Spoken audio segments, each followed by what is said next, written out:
Hello students, आज हम लोग आयरन एंड स्टील इंडस्ट्रीज के बारे में पढ़ेंगे। लौह और इस्पात उद्योग भारत में कहाँ कहाँ पाए जाते हैं और क्यों पाए जाते हैं।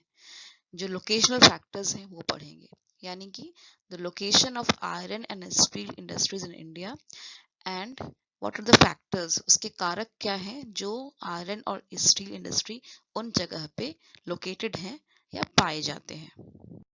चलिए हम लोग देखते हैं कि कोई भी इंडस्ट्री, हम अभी आयरन एंड स्टील इंडस्ट्रीज को छोड़ देते हैं, तो कोई भी इंडस्ट्री कहीं भी अगर हम स्टार्ट करते हैं या लोकेट करते हैं तो उसके पीछे क्या मोटिव होता है।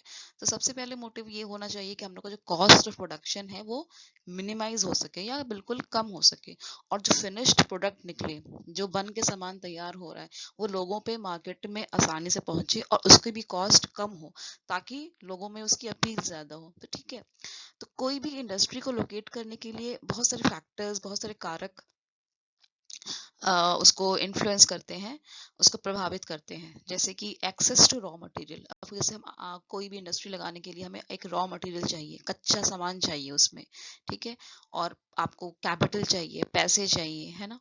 फिर ट्रांसपोर्टेशन देखना होगा और लेबर देखना होगा, ठीक है। तो ये जितने भी फैक्टर्स हैं, एक्सेस टू रॉ मटेरियल या मार्केट या कैपिटल या ट्रांसपोर्टेशन, इन सब की जो सिग्निफिकेंस है, इन सब की जो विशेषताएं हैं, वो समय के साथ साथ चेंज होती रहती हैं।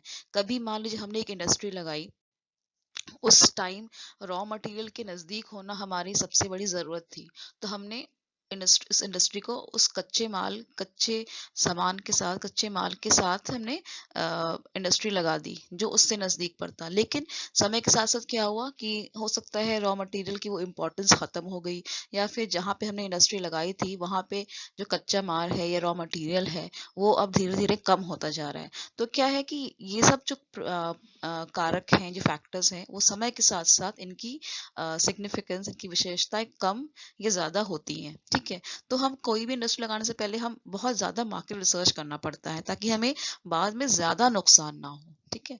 तो there is a strong relationship between raw material and type of industry.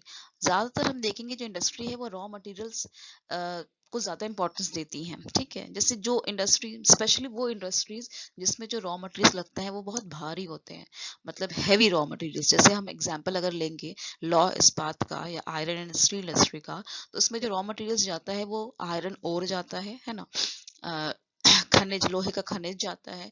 और हमें कोल कोल बहुत इंपॉर्टेंट रहा है आयरन स्टील इंडस्ट्री में। तो कोल और जो आयरन ओर्स होते हैं वो बहुत हैवी मटेरियल्स होते हैं। उनको हम लोग इकोनॉमिक टर्म्स में उनको ग्रॉस रॉ मटेरियल भी कहते हैं। ग्रॉस रॉ मटेरियल वो होते हैं जो बनने के बाद उनका वेट कम हो जाता है ना। तो जो वेट, यानी कि बनने से पहले उनका वेट बहुत ज्यादा, कोयला बहुत भारी है, आयरन और बहुत भारी है, तो उनको ट्रांसपोर्ट करने में, भारी सामान को ट्रांसपोर्ट करने में बहुत ज्यादा ट्रांसपोर्टेशन कॉस्ट लगता है। और जो फिनिश प्रोडक्ट्स, चूंकि वेट लूज हो गया है तो उनका वेट कम हो गया, तो उनको ट्रांसपोर्ट करने में आपकी कॉस्ट कम हो जाएगी। तो इनको ग्रॉस मटेरियल्स कहते हैं या वेट रिड्यूसिंग रॉ मटेरियल्स कहते हैं। तो वो जो ग्रॉस रॉ मटेरियल्स होते हैं, वो ज्यादातर उनकी विशेषताएं वो है कि उनकी इंडस्ट्रीज रॉ मटेरियल्स के पास ही लगती हैं, ठीक है। It is economical to locate the manufacturing industries at a place where cost of production and delivery cost of manufactured goods to consumers are the least, है ना। तो ये बिल्कुल इकोनॉमिक एक जनरल जनरल कंसेप्ट है या फिर जनरल नॉलेज है कि हम वही इंडस्ट्री लगाएंगे जहाँ पे हमें कॉस्ट ऑफ प्रोडक्शन कम होगा और कॉस्ट ऑफ मैन्युफैक्चर्ड प्रोडक्ट, जो हमने सामान तैयार किया है, वो लोगों तक भी जो पहुंचे तो उनकी कॉस्ट भी ज्यादा ना हो, ठीक है। तो इसके लिए हमें रॉ मटेरियल्स और ट्रांसपोर्टेशन कॉस्ट जो होता है वो बहुत ज्यादा मायने रखता है उसके लिए, क्योंकि हमें कच्चा मटेरियल भी ट्रांसपोर्ट करके लाना है और फिर हमें फिनिश प्रोडक्ट्स भी ट्रांसपोर्ट करके मार्केट में ले जाना है, ठीक है।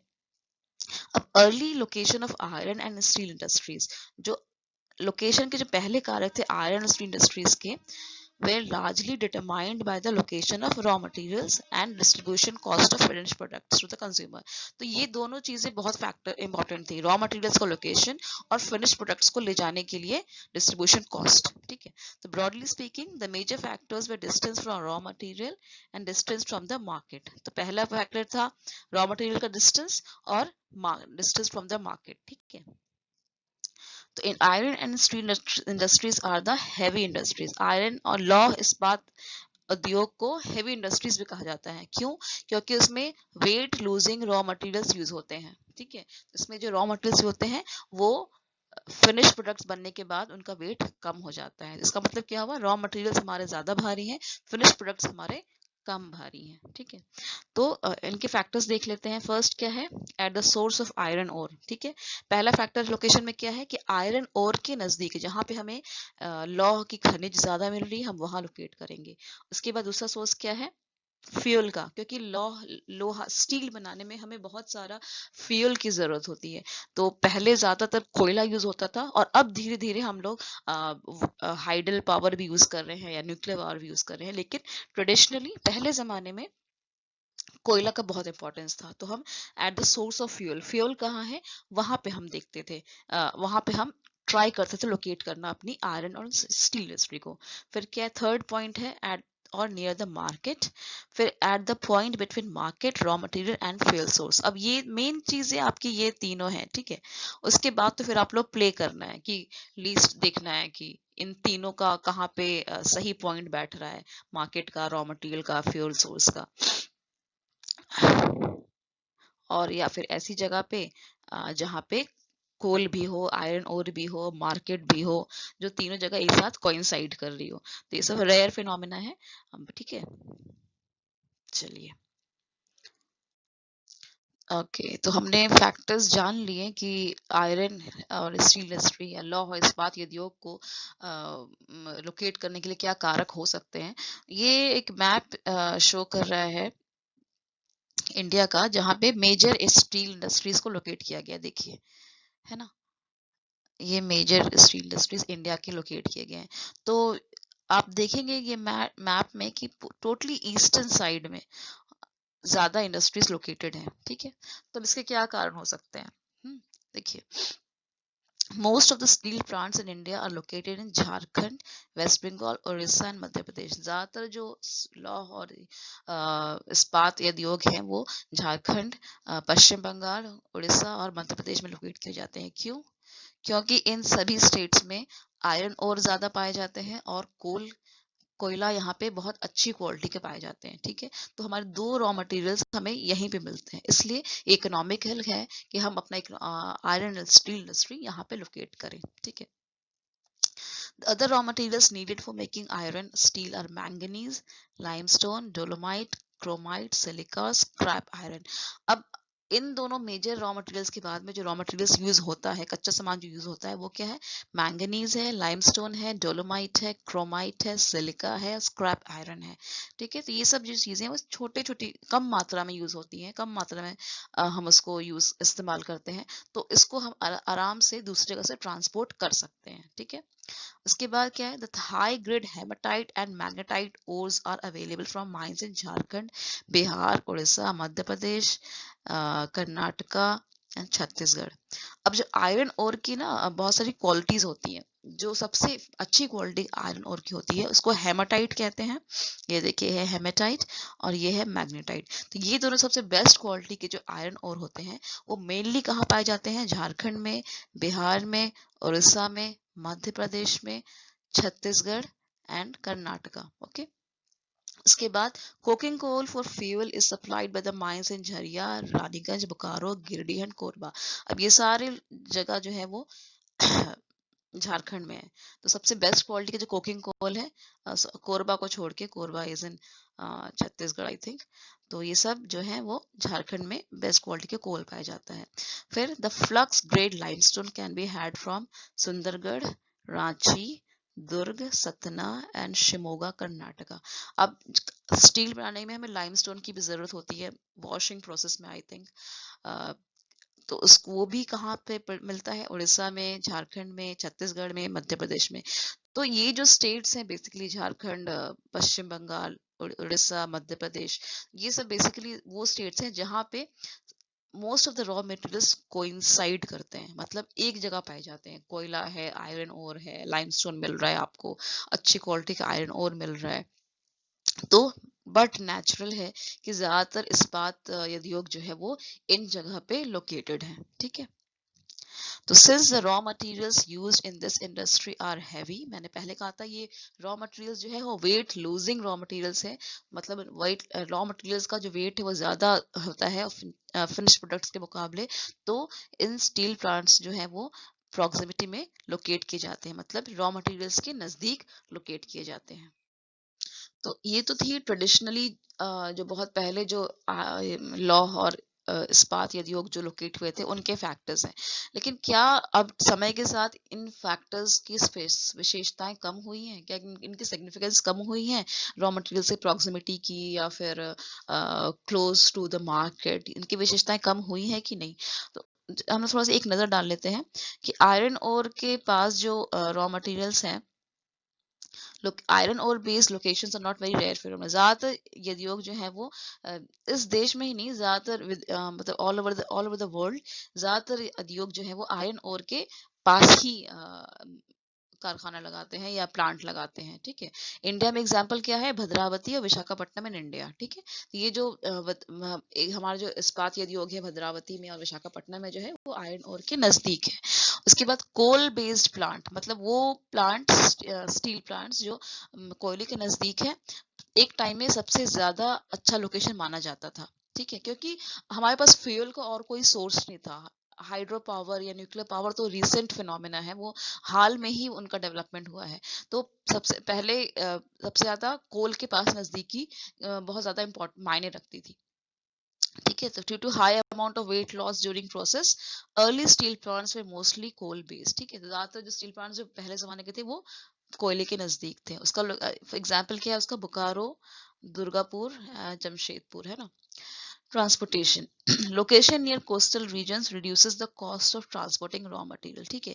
अब ये सब जो है विशाखापट्टनम में जो हम लोग का वो है, या फिर अभी जो नए रिसेंट जो स्टील प्लांट स्टार्ट हुए हैं उनमें देखा जाता है कि अब थोड़ी सी रॉ मटेरियल्स की इम्पोर्टेंस कम हुई है, ठीक है।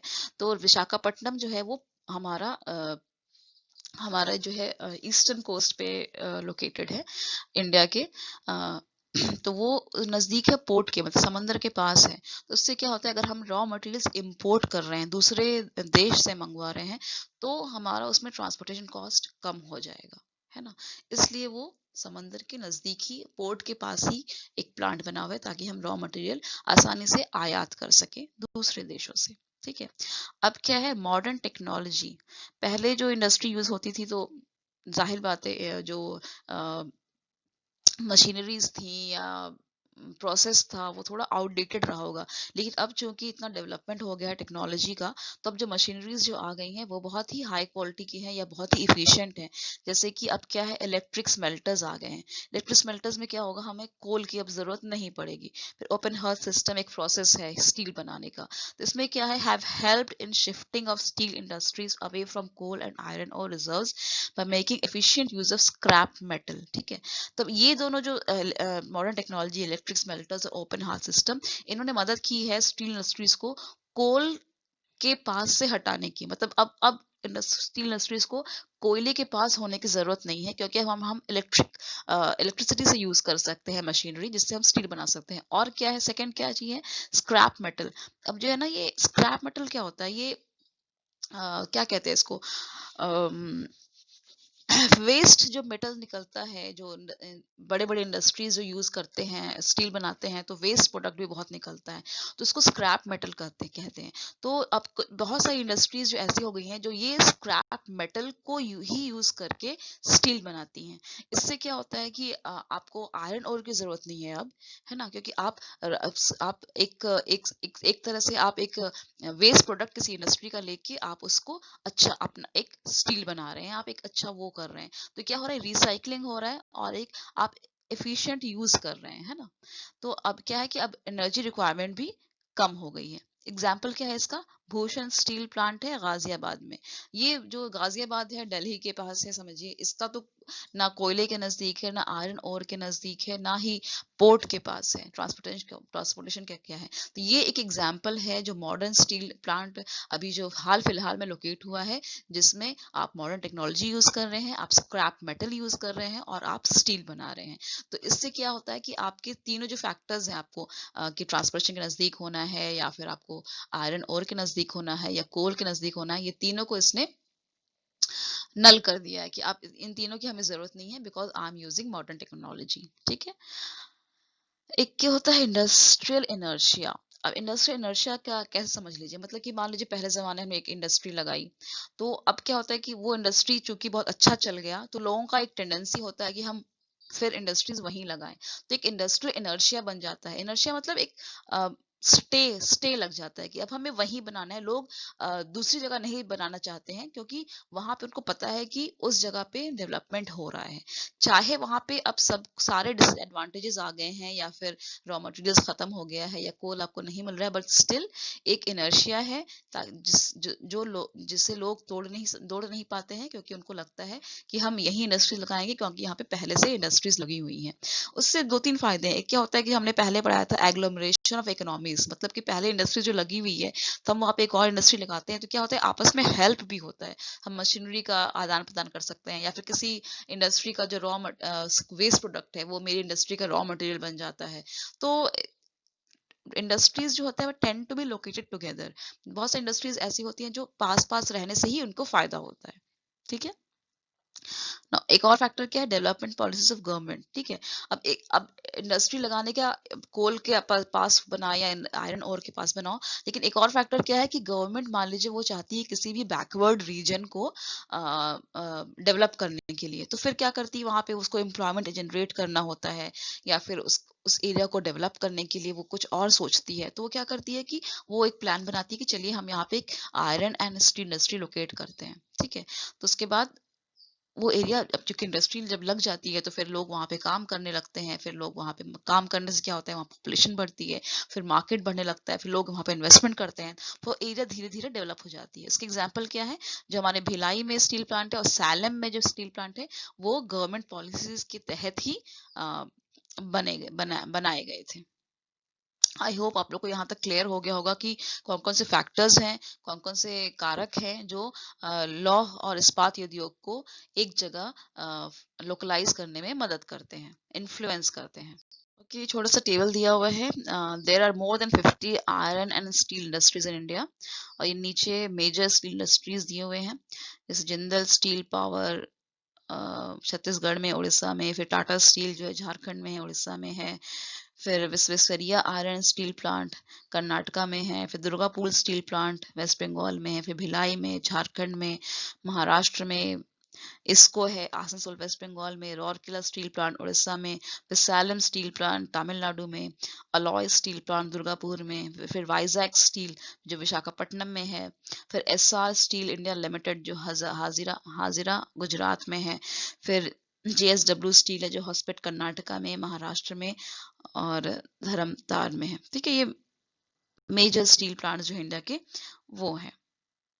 चलिए हम एक नज़र मेजर स्टील प्लांट्स को पे डाल लेते हैं और उनकी लोकेशन भी देख लेते हैं। पहला क्या है, हमारा है टिस्को। टिस्को सबसे फेमस स्टील प्लांट है, और 1907 में जमशेदजी टाटा के विजन के बदौलत ये हमारा स्टील प्लांट खड़ा हुआ। समझिए ये इंडिया का सबसे पहला सक्सेसफुल स्टील प्लांट रहा है। ठीक है। ये कहाँ लोकेटेड है, मुंबई कैलकाटा रेलवे लाइन में है। ठीक है।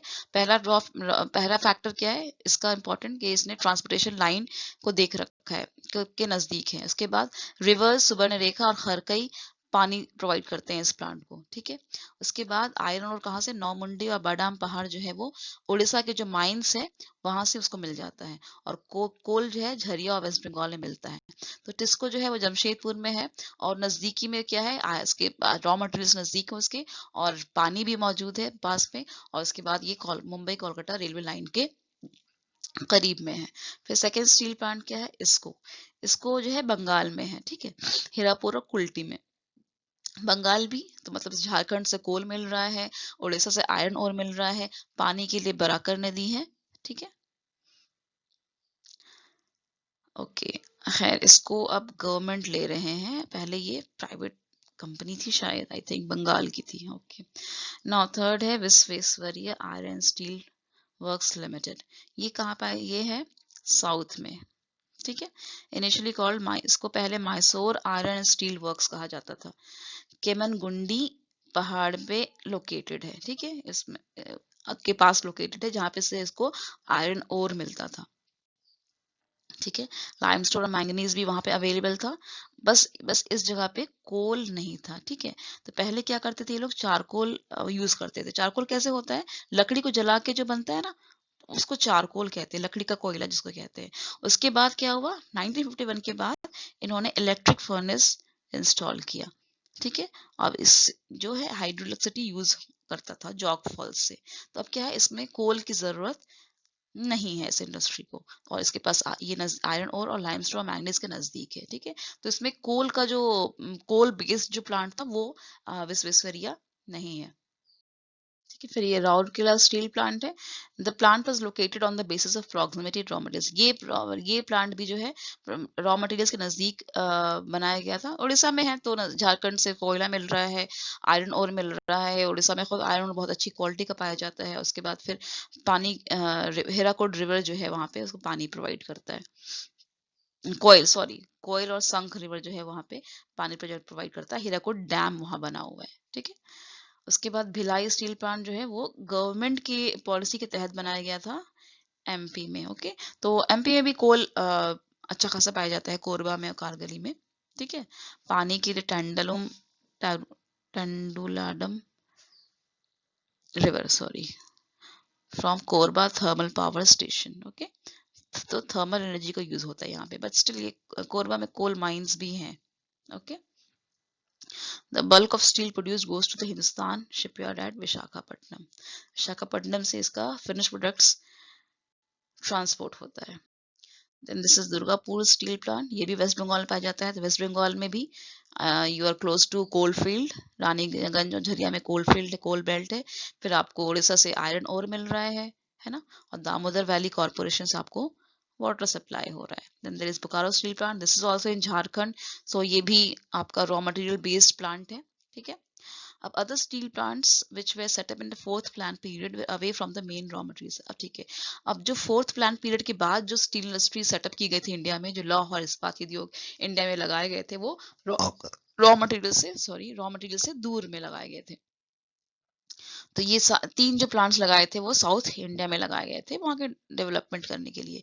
The Vizag steel plant in Andhra Pradesh, तो पहला प्लांट था, ठीक है, जो 1992 में ऑपरेट हुआ। तो इसका जो पोर्ट लोकेशन है वो एडवांटेज है, क्योंकि हमें अगर मान लीजिए कुछ भी एक्सपोर्ट या इंपोर्ट करना है या फिर ट्रांसपोर्टेशन करना है, तो हमें समुद्र से ट्रांसपोर्ट करना है इज इजियर, ठीक है। उसके बाद कर्नाटका में क्या है, विजयनगर स्टील प्लांट कर्नाटका में था, होस्पेट कर्नाटका में, ठीक है। तो ये भी इंडिया की टेक्नोलॉजी, इंडिजिनस टेक्नोलॉजी यूज किया था, मतलब कि हमने कोई बाहर से हेल्प नहीं की थी। इंडिया में जितनी टेक्नोलॉजी थी उसी के मदद से, उसी के हेल्प से हमने ये प्लांट लगाया था। उसके बाद एक था सैलम स्टील प्लांट जो कि तमिलनाडु में था, ठीक है। तो apart from these major steel plants, इन मेजर स्टील प्लांट्स के अलावा 206 यूनिट्स हैं पूरे देश में हमारे, ठीक है। तो और इनका रॉ मटेरियल जनरली क्या होता है, वो जो स्क्रैप आयरन होता है, जो मेन रॉ मटेरियल होता है। और प्रोसेस क्या है, इलेक्ट्रिक फर्नेस। तो मतलब हमने कोल को हम यूज नहीं कर रहे, और हमें हम दूसरे इंडस्ट्री का स्क्रैप मेटल या वेस्ट मटेरियल जो निकलता है हैवी इंडस्ट्रीज का, वो यूज करके हम कोल बना रहे हैं। ओके, आई थिंक ये फैक्टर्स आप लोग को समझ में आ गए होंगे। इन केस एनी क्वेश्चन होगा तो please message me students. Thank you.